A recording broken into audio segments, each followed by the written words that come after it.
Acting driver வந்தால் acting driver வேலை முடிஞ்சுதா, வேலை முடிஞ்சுன்னா காசை கொடுத்து போயிட்டே இருக்கணும். நட்பு பணம் கொடுக்கல் வாங்கல் போய் கடைசியாக உயிரும் போயிட்டு, பணத்துக்கு பணமும் போய் கடைசியாக உயிரும் போயிட்டு. காருக்குள்ளே உட்காந்து கதவை திறக்கிறப்ப அங்கே எடுத்து தயாராக முன்கூட்டியே வைக்கப்பட்டிருந்த கல் எடுத்து மூஞ்சிலேயே டங்கு டங்கு டங்குன்னு போடுறான். நீரை போட்டு இந்த முகம் தலை இந்த பகுதி செதஞ்சு போகுது. பெரிய பெரிய சாம்ராஜ்யத்து ஓனர்களை எல்லாம் கொலை செய்யப்பட்டது டிரைவருடைய ஸ்கெட்ச் இருக்கும். சாயந்தரம் வரைக்கும் வீட்டுக்கு வரலன்னா மகேஸ்வரியோட தகப்பன் ஃபோன் அடித்து பார்த்துருக்காரு, ஃபோன் போகலை. சரி காரை கிட்ட போய் கதவு திறந்து பார்த்தா மகேஸ்வரி காரில் உட்கார்ந்திருந்த நிலைமையிலேயே முகம் சிதைக்கப்பட்ட நிலையில் படுகொலை செய்யப்பட்டிருந்தார். காரைக்குடி லட்சுமி நகர் ஆக்டிங் டிரைவர் சசிகுமார் என்பவர் தூக்குறாங்க போலீஸு. ரியல் எஸ்டேட்டு பார்க்க போகிற இடத்துல கார் ஓட்ட கற்றுக் கொடுக்குறேன் அப்படின்ற மாதிரி சொல்லிவிட்டு நல்லா அந்யோன்யமாக பழகிறது. ஒரு கட்டத்தில் மகேஸ்வரி நல்லா கார் ஓட்ட கற்றுக்கிட்டாங்க. டிரைவர் தேவைப்படவில்லை, சசிகுமார் தேவைப்படலை. சசிகுமார் தேவைப்படலைன்னு அவங்க என்ன சொன்னாங்க, நீ இவ்வளோ பணம் வாங்கியிருக்க, பணம் கொடுப்பா. அது ஒன்று சொல்லிக் கொடுக்குறதுக்கு கூலின்னு வாங்குறதில்ல, ஒரு கைமாத்தா வாங்குற சொல்லுவாங்கல்ல, இந்த மாதிரி வாங்கியிருக்க, நீ பணத்தை கொடுத்துருந்தப்ப சசிகுமார் பணம் தர மறுக்கிறார். இறந்து போன பிறகு அவங்க அணிந்திருந்த 13 சவர நகையை சசிகுமார் எடுத்துக்கொண்டு ஓடிவிடுகிறார். 7 ஹவர்ஸ்க்குள்ள ஒரு அக்யூஸை தூக்குறது சாதாரண விஷயம் இல்லை. நகரங்களில் கூட தூக்கிடலாம், நிறையா சிசிடிவி உண்டு. கிராமங்களில் தூக்குறது பெரிய விஷயம்.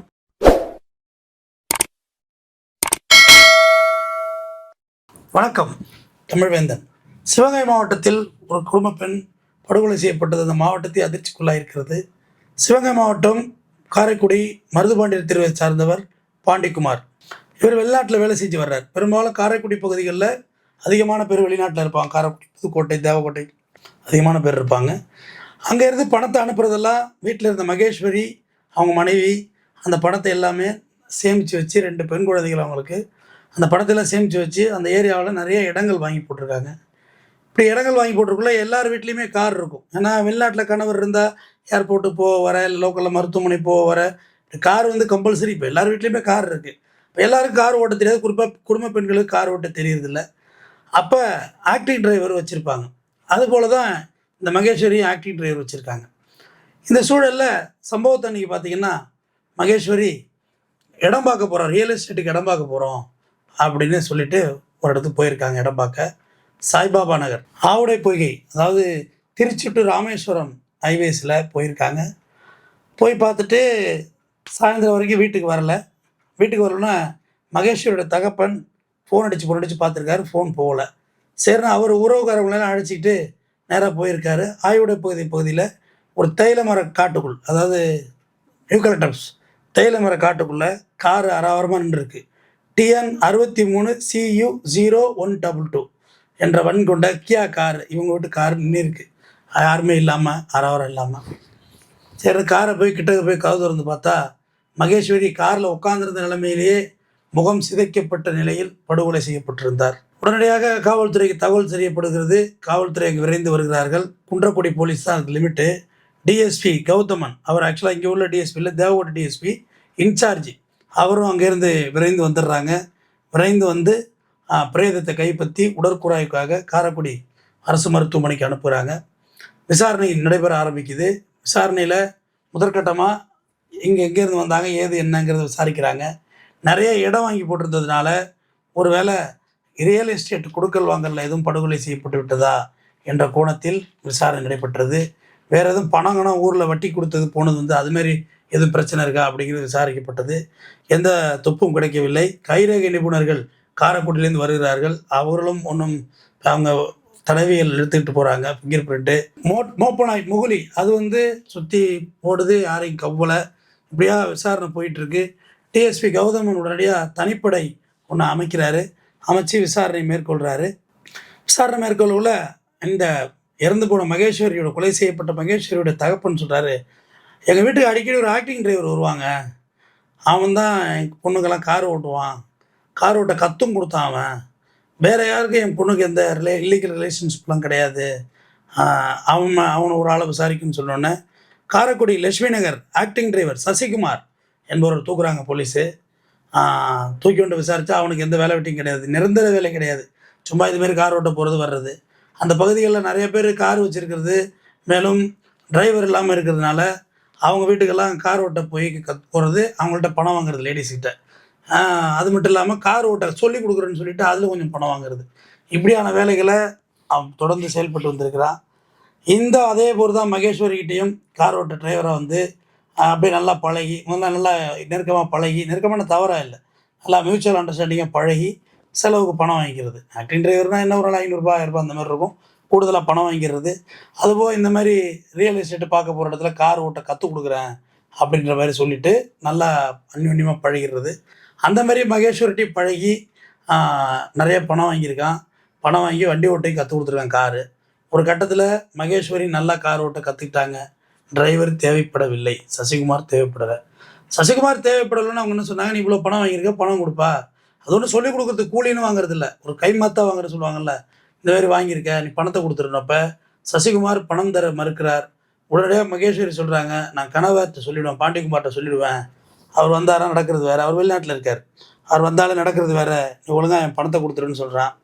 சம்பவத்தை அன்னைக்கு ரொம்ப நேக்கா மகேஸ்வர்கிட்ட பேசி, என் நண்பர் ஒருத்தர் ஆவட கோயில் பகுதியில் வந்து இடம் விற்கிறாரு, நீங்கள் அங்கே வாங்க, அந்த அவர் அர்ஜெண்ட்டாக விற்கிறாரு, ரொம்ப கம்மி விலையில் நான் அந்த இடத்த உங்களுக்கு வாங்கி தர்றேன் வாங்க அப்படின்னு ஒன்று மகேஸ்வரி அவர்கள் இடம் பார்ப்பதற்கு தானே காரை ஓட்டி செல்கிறார். அந்த சாய்பாபா காலனி சொன்னல, தானே ஓட்டிட்டு போகிறாரு. சசிகுமார் அங்கே காத்திருக்கிறான். இந்த இடம் தான் அப்படின்னு சொல்லி ஒரு அவன் காரில் ஏறி கொஞ்சம் தூரம் ஒரு தைல மர காட்டுக்குள்ளே அழைச்சிட்டு போயிடுறான். அழைச்சிட்டு போய் ஒரு இடத்த காமிச்சு லொக்கேஷன் காமிக்கிறான். காமிச்சிட்டு சசிகுமார் இறங்கி நிற்கக்குள்ள காருக்குள்ளே உட்காந்து கதவை திறக்கிறப்ப அங்கே எடுத்து தயாராக முன்கூட்டியே வைக்கப்பட்டிருந்த கல் எடுத்து மூஞ்சிலே டங்கு டங்கு டங்குன்னு போடுறான்.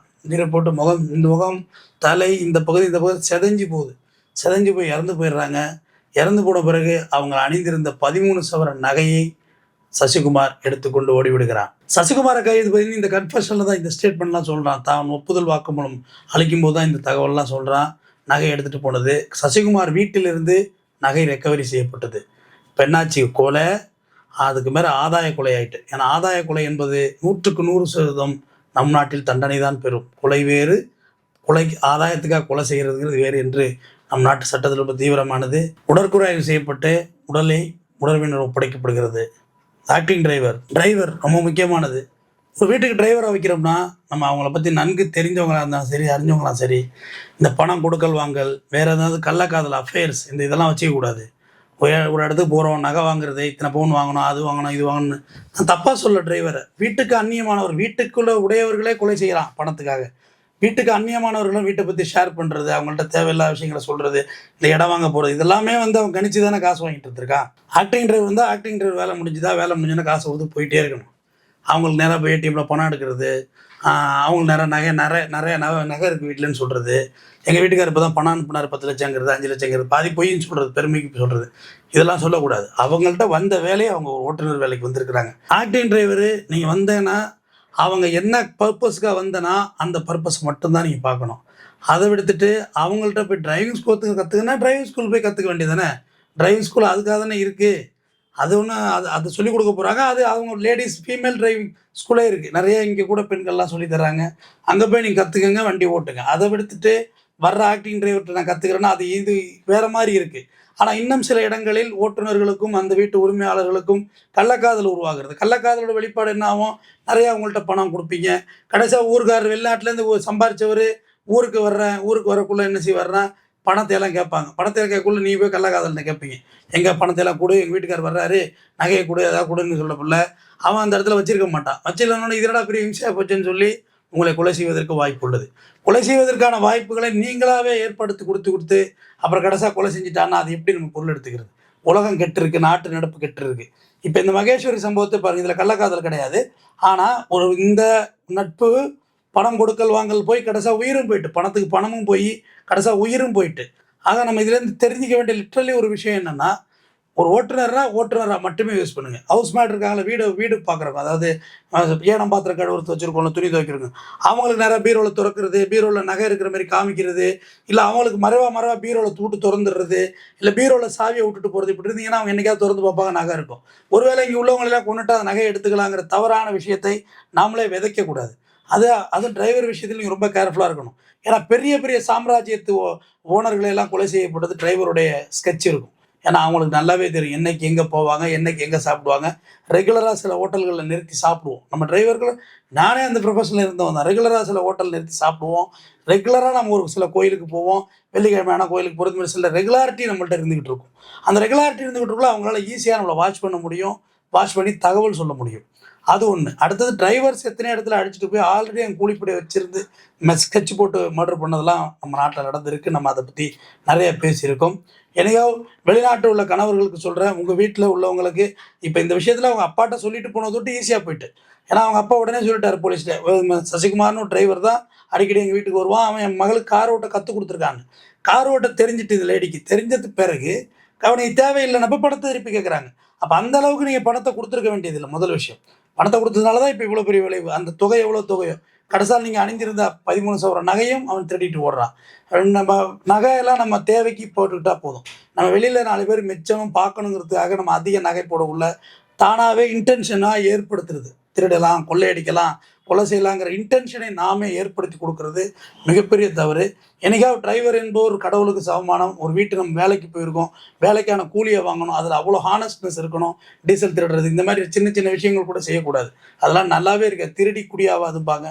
நம்ம போன வேலை ஓட்டுநர் வேலை, அது ரொம்ப புனிதமானது. அதுக்கான கூலியை நம்ம வாங்கிக்கணும். அதை விட்டு நான் டிரைவிங் கற்றுறேன், அது கற்றுறேன், இது கற்றுறேன், இதெல்லாம் நமக்கு தேவையில்லாத தலைவலி. இன்று ஆதாய கொலை வழக்கில் சசிகுமார் கைது செய்யப்பட்டிருக்கிறார் சிவகங்கை மாவட்டத்தில். அப்போ குன்றக்குடி போலீஸால் தான் வழக்கு பதிவு. டிஎஸ்பி கௌதமன் அவர்கள் மீது எல்லாரும் பாராட்டியிருக்காங்க ஸ்பெஷல் டீமை. ஏன்னா 7 மணி நேரத்தில் அக்யூஸை தூக்கியிருக்காங்க. இது ஒரு பெரிய உண்மையான ரொம்ப ஸ்பீடாக தான் செயல்பட்டுருக்காங்க. ஒரு 7 ஹவர்ஸ்க்குள்ளே ஒரு அக்யூஸை தூக்குறது சாதாரண விஷயம் இல்லை. நகரங்களில் கூட தூக்கிடலாம், நிறையா சிசிடிவி உண்டு. கிராமங்களில் தூக்குறது பெரிய விஷயம். காவல்துறை, அந்த ஸ்பெஷல் டீம் எல்லாருக்கும் என்னுடைய மனமார்ந்த நன்றி. தொடர்ந்து பேசுவோம். மகிழ்ச்சி.